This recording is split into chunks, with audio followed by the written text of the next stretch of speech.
From the CISO series, it's Cybersecurity Headlines.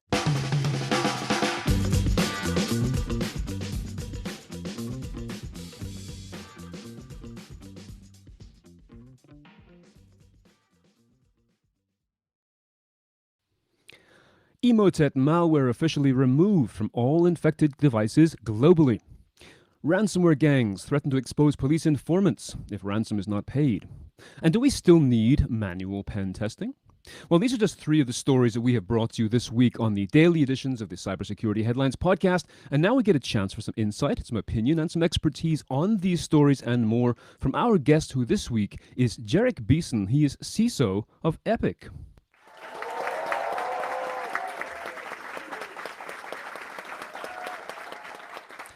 So, Jerich, welcome to the show. It's great to see you here. Yeah, happy to be here. Looking forward to this. Well, that's fantastic. Thank you. We've got a lot to cover today, as usual. And just as a reminder, as we start here, we've got our sponsor for this week is Aptable. I'll be speaking about them a little bit later on as well. And if you are joining us live right now, make sure to join us on Crowdcast and send us your comments and thoughts about the stories and how we're talking about them. We'd love to read what you have to say.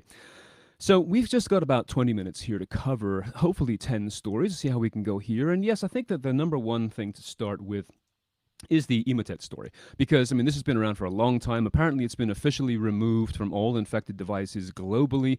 This one's empowered over 70% of global infections and was apparently just removed universally around the world. It was making backdoors for payloads such as QBot and TrickBot, and that led us to things like Prolock and Ryuk and Conti. So, do you see this? What do you see about this being a permanent place? Do you see a replacement in terms of scope and sophistication? Where are we with regards to the death of Emotet here, Jerich? Well, first and foremost, rest in peace, Emetat. I am happy to see this one go. The way that they removed it has some similarities to the malware removal of the Exchange servers a couple of weeks ago. It drew a lot of attention because it was seen as an overstep on the part of the government. But Emotet's a little bit different. It's been around a lot longer, since 2014, if I'm correct. Yep. And if my math is right, that means it survived 3 presidencies. So these developers, they did everything they could to stick around. They innovated and they kept improving it. At the end, it was facilitating ransomware, as you kind of alluded to. But at the beginning, ransomware wasn't even a thing. That's right, yeah. Yeah. Yeah. And it was smart enough to detect when it was inside of a sandbox, which for security professionals is one of the core ways we identify malware. And the crazy part is it didn't even have that capability until the sandbox was introduced. So this is a real big win for the good guys, and it's caused millions of dollars in damage. I'm happy to see it go. Yeah, absolutely.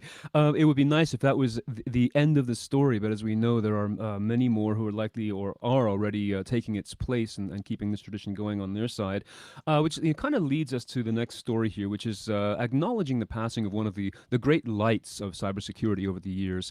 And that was Dan Kaminsky, who passed away on the weekend last week. He was only 42 years old, and I think it's just worth all of us in the community here just to acknowledge him, because he rose to fame in 2008 for identifying critical design flaws in the internet's infrastructure.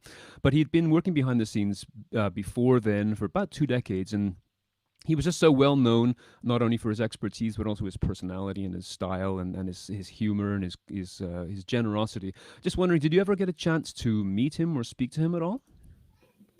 So, I never actually got a chance to meet Dan, but I've read a ton of his work. I followed him on social media, and he was a true pioneer in the cyber community, one of the first real rock stars in cybersecurity. Yeah. And, everybody says he was just a genuinely nice guy that was willing to help and lend a helping hand and, just try to improve the community, a day at a time. And I've seen the stories and the compliments on social media. I could just only hope that, when I'm not here, that, people see me as favorably as they see him. The community took a real hit on this one.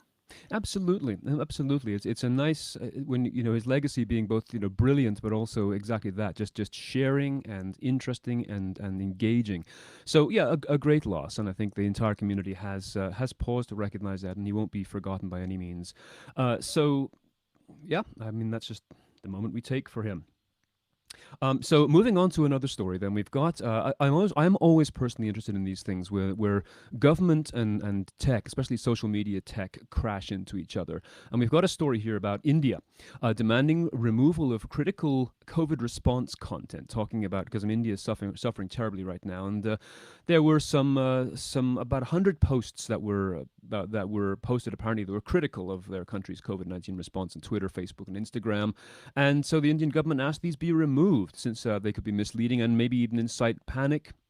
And so Twitter blocked the posts in India, but left them available elsewhere. So basically sort of accommodating the local laws, but saying it still did not violate any Twitter policies. So I'd like to ask your opinion about how significant that particular action is. You know, it's not as significant as I'm seeing some of the articles. In my opinion, I have a number of friends that and colleagues that I've worked with over the past 10 years in India, as India has grown to popularity on the IT and the security front. And the general narrative has been that the government downplayed the response to the pandemic. I can tell you that 100 posts doesn't even put a dent into the amount of tweets, let alone all the other platforms that are out there. And Yeah. Yeah, that was the number. That's what I thought as well. I mean, some of us can put up 100 posts a day when we're busy at these things. So it did seem like a remarkably small number. So I, go ahead. no, absolutely. I think this is really just the different social media giants attempting to placate the Indian government's requests, because Silicon Valley has, as a whole, made a commitment to limit disinformation.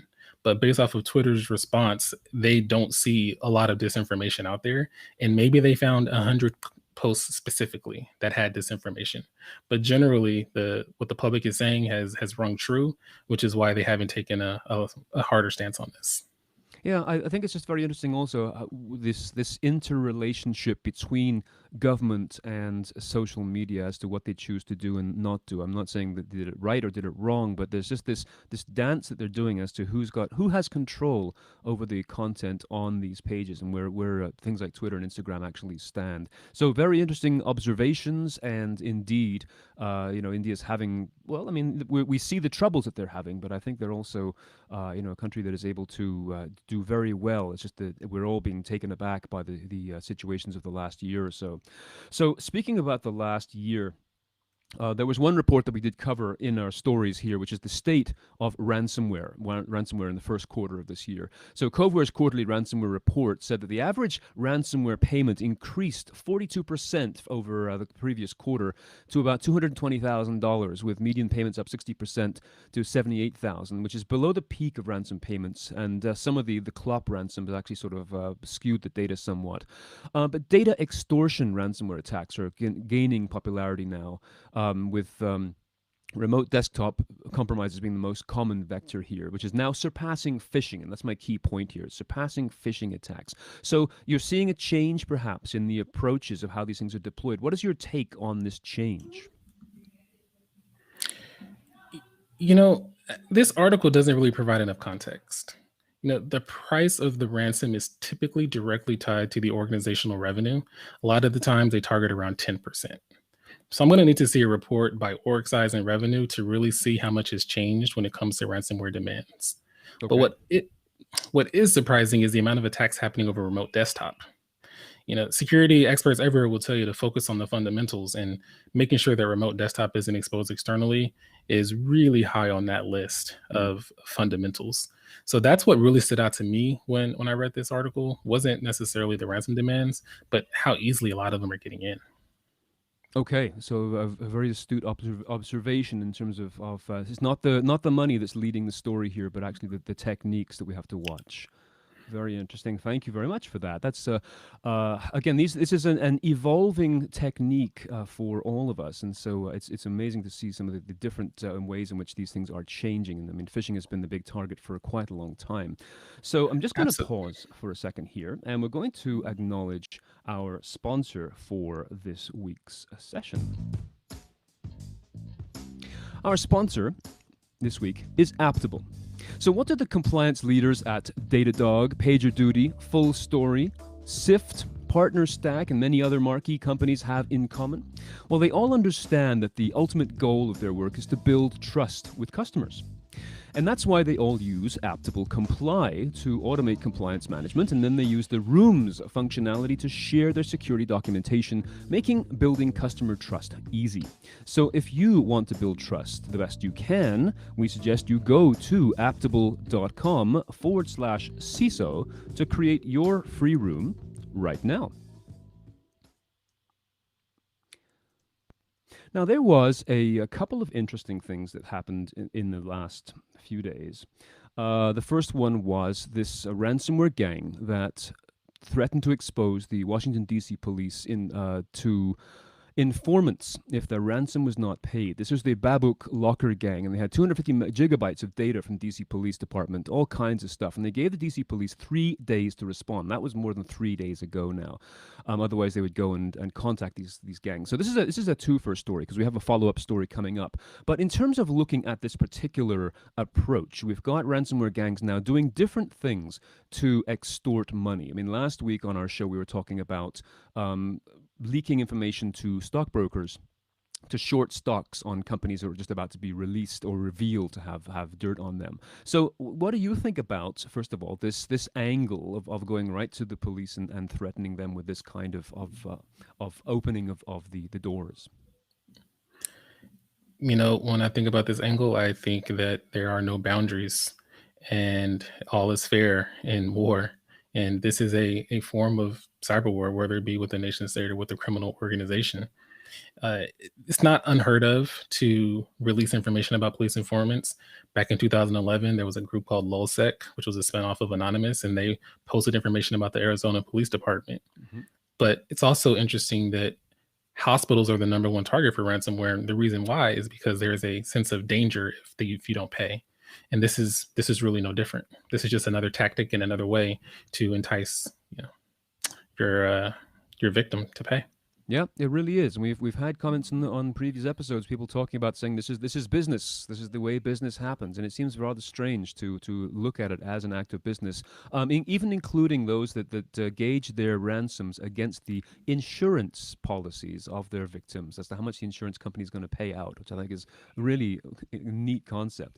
So we go from this and hear that now, a few days later, Babuk has decided to say goodbye, and they've announced their shutdown. Now, I could not find whether the police actually did pay up at all. I know that some of the material was released in their initial statement, but they have now said in their statement, this is Babuk themselves saying that they're going to close up shop and they're going to release their encryption keys and make the file encrypting malware publicly available after they close down. So do you think this is true? Do you think this is the end of the story of the Babuk Locker group? It's hard to tell. The Babuk group, they're really polarizing. They had a statement where they said, we will not target hospitals, even though most ransomware does target hospitals. But they did say, but we will target plastic surgeon clinics and dental clinics. So they have a level of integrity. And now these guys have attacked our nation's capital from a police department perspective. They're attacking the Houston Rockets. They're messing with one of America's favorite pastimes in basketball. Yeah. So it's hard to tell with these guys, but it's not unheard of for guys to leave and come back because they really were a successful criminal organization and they made a ton of money in the process. Yeah. But they probably know that it's kind of getting hot in that kitchen, given all the different targets that they have and the increased spotlight on them. Not to mention the DHS just called out ransomware as its top priority this year.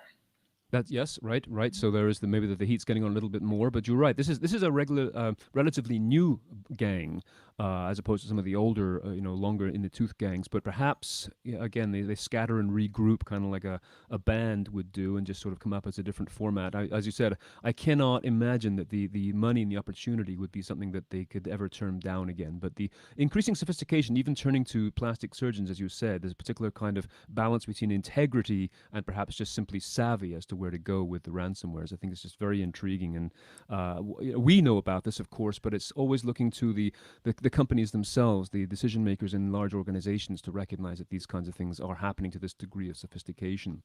So speaking about sophistication, we've got deepfakes now, not only Tom Cruise and voice and facial deepfakes, but satellite images, which is a recent story. The University of Washington published a paper on this showing how deepfakes could be used on geographical satellite images. I think it already has. I'm sure I've seen some images just very recently how people are changing layouts to create these fake kind of maps. And of course, yeah, they're saying that this is very easy to pass these things off as credible because, for one thing, maps are always believed to be credible, and the resolution is not always the best anyway. So they're sort of saying the implications of fake satellite imagery may be very difficult for people to mislead troops and so on. And advising people again to keep that state of doubt or critical thinking around. So, I mean, maps and this kind of misinformation have been around for centuries in terms of, especially with regards to military and for land. So, what is your thought, perhaps, about what the implications of this kind of fakery in the mapping and Earth photography field? I think there's some interesting applications for this, but we're pretty far off from really seeing it in action, at least being successful in action. As I understand the risk, it would first require our signal to be intercepted and then to replace it with the fake imagery. And it may show a different terrain or a different landscape. If successful with that endeavor, it could maybe affect strategy or perhaps give us an impression that our operation was successful when it really wasn't. Mm. And to your point, the concept of intercepting or replacing signals isn't new. This is just more of a evolution of how realistic that switch can be. And it's kind of like going from standard imagery to HD potentially. But I'm not seeing a huge leap. That again, I'm not a military strategist. Who knows? Fake maps could be a bigger deal than I think they are. Yeah, I just wonder whether there's the same kinds of ways to see through it, as people are saying with regards to, like, let's say, facial deepfakes, for example. You can look into the corneas or the pupils of the eye to look for reflections, light reflections. The same thing with facial recognition as well. So I imagine, yes, the intelligence on the military side to look at particular giveaways is going to be there. This is, again, as you were saying before, all is fair in love and war. It's the same kind of thing. I'm thinking about back to the Second World War, for example, where things like inflatable tanks would be parked on docks. They're just simply big balloons, but from an aerial photography standpoint, they look like big fleets of tanks. So this is a major sort of war, or at least intelligence undertaking. So interesting stuff. But again, the reminder is people to remember that don't trust anything that you see, because it's very likely, or it could be fake first. Maybe that's the thing. So think about fake first. So we've got the FBI now, and this is rather interesting, sharing email addresses from our friends at Emotet. There's a huge, millions and millions of email addresses they have recovered from the Emotet close down, which they have now shared with Have I Been Pwned. And this is where they now reside. So they're inviting people to check to see whether their information has been exactly that, been pwned or taken over. And this is part of the FBI's effort to clean up the computers. And so they can, this is not a publicly available database, but apparently anybody who has been affected has been alerted by the Have I Been Pwned people. So I'd like to ask you your expertise in terms of the significance of working specifically with this group, with Have I Been Pwned, for this kind of joint exercise with the FBI. Yeah, Have I Been Pwned is one of many different groups that will take breach data, consolidate it, and allow people to search for it. So it's nothing out of the ordinary, especially given that they contacted the users. I'm not so sure that they needed to post it if they're going to contact the users, because the whole purpose of Have I Been Pwned is to search to see if your accounts or your organization's information has been posted. So I don't see a huge concern with it. What is interesting for me is that Have I Been Pwned was their choice, right? There are a number of outlets, a number of threat intel, organizations, and I wonder why they just worked with them instead of maybe providing that threat intel to all of the different threat intel providers. Yeah. Just interesting when these individual organizations come up as key players in such a large thing. And as we know, social engineering means that these addresses are forever, just like the whole Facebook denial thing. This old news, but no, 500 million email addresses. Many of those are still going to be live for a long time. Now we just have a couple of minutes left to wrap up. My goodness, it goes by so quickly. So Two more questions, if I can. Linux malware is being has been used as a backdoor system for years, and now they're discovering the Rotajakiro malware, which has been around since 2018, but has been remained undetected, operating sort of in the background using all kinds of encryption upon encryption. So this has protocols that are differ whether they're installed on a root or non-root system. So there's a lot of mystery about this and the plugins and so forth. So do you have any insight as to this particular insidious malware? I don't think a lot of people do. We're gonna have to really wait and see on this one. We don't know how widespread it is. Now that the hashes are out there and we can search and see if anyone else has instances of this, we'll start to learn a little bit more. But we don't know what the objectives are. We don't even know who the bad actor is. But the fact that there's malware that's 5 years old it's not new. There's so many new strains of malware at this point that we're gonna always see something that maybe went undetected. Which is interesting because my closing story for you, and I forgot to, here we go. So I'm going to bring up the title for this one here. The closing story here is that we've got a question as to whether we still need pen testing at all. There was a recent survey of IT and security managers that said, is manual pen testing worth it, or is it getting too costly? Does it cover the blind spots? Does it do what it's supposed to do? And some of the numbers, about 44%, said the cost was prohibitively high. So, do we actually need pen testers anymore? So that's my final question to you. Do we still need manual pen testers when it's getting too much cost? Absolutely. Automated scanners, they don't cover the same depth and scope as a manual security test.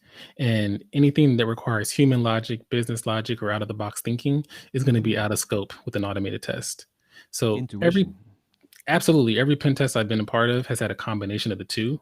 Now, we might start to see automated testing cut into some of the manual testing, but I can never see it going away completely. We're always going to need it. It's like pilots and sort of fly-by-wire pilots. You've got to feel the plane. You can't just simply do it all solely electronically. So it's I totally agree. I just thought it's rather interesting when people sort of start looking at the money and saying, well, these people cost too much money, and we don't. It's that old reluctance thing again.